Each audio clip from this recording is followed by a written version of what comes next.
Good morning. This is Father Stephen Kelly from St. John's Church in Detroit. We're continuing our series of daily and morning meditations where we generally look at one or another of the lessons that are assigned for morning or evening prayer, what is known as the daily office lectionary. Today for Wednesday, let's take a look at the lesson that's assigned from the book Exodus. We know that the people of Israel have now been freed from bondage. Moses, all the plagues that happened in Israel or in Egypt, the people of Israel left. They went through the Red Sea. They're starting to begin their journey into the promised land, and already they're coming up onto problems with unfaithfulness. And so at the time wandering in the wilderness, those 40 years, are going to end up being a time of purification for the people of Israel and to prepare them deeper and deeper for this covenant. So we're on chapter number 32, beginning at verse number 1. And when the people saw that Moses delayed to come down out of the mount, the people gathered themselves together unto Aaron and said unto him, Up, make us gods, which shall go before us. For as for this Moses, the man that brought us up out of the land of Egypt, we wot not what's become of him. And Aaron said unto them, Break off the gold earrings, which were in the ears of your wives and of your sons and of your daughters, and bring them unto me. And all the people brake off the golden earrings which were in their ears, and brought them unto Aaron, and received them at their hand, and fashioned it with a graving tool, and he made a molten calf. And they said, These be thy gods, O Israel, which brought thee up out of the land of Egypt.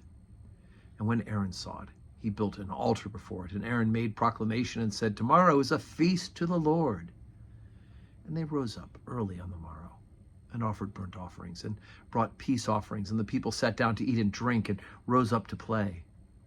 And the Lord said unto Moses, Go, get thee down, for thy people which thou broughtest out of the land of Egypt have corrupted themselves. And Moses turned and went down from the mountain. The 2 tables of the testimony were in his hand. The tables were written on both sides. On the one side and on the other side were they written. And the tables were the work of God, and the writing was the writing of God, graven upon the tables. And when Joshua heard the noise of the people as they shouted, he said unto Moses, There is a noise of war in the camp.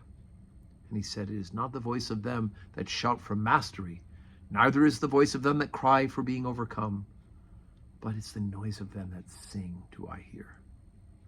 And it came to pass, as soon as he came nigh unto the camp, that he saw the calf and the dancing. And Moses' anger waxed hot, and he cast the tables out of his hands and brake them beneath the mount. And he took the calf which they had made, and burnt it in the fire, and ground it into powder, and strawed it upon the water, and made the children of Israel to drink of it. Okay, so God's done all these remarkable things. They've watched the plagues. They've watched the angel of death destroy all the firstborn of Egypt, both of humans and of cattle and all the beasts. And yet he passes over the people of Israel, right, by marking their doorposts with the blood of the Lamb. He frees them from slavery. He puts them across the Red Sea on dry land. And then when the Egyptians try to chase them, the water comes out. And because Moses is gone for a period of time, they start to get antsy. We know that this is going to be a pattern, all right? They're going to say, well, you took us out of here. We don't have any food. We don't have any water. And there's always this complaint. And so because of this, they get antsy and they turn back to the pagan ways of the Egyptians, right? This is why this period of purification will have to happen during these 40 years, that basically an entire generation will die off before the people of Israel enter into the promised land to fulfill the covenant.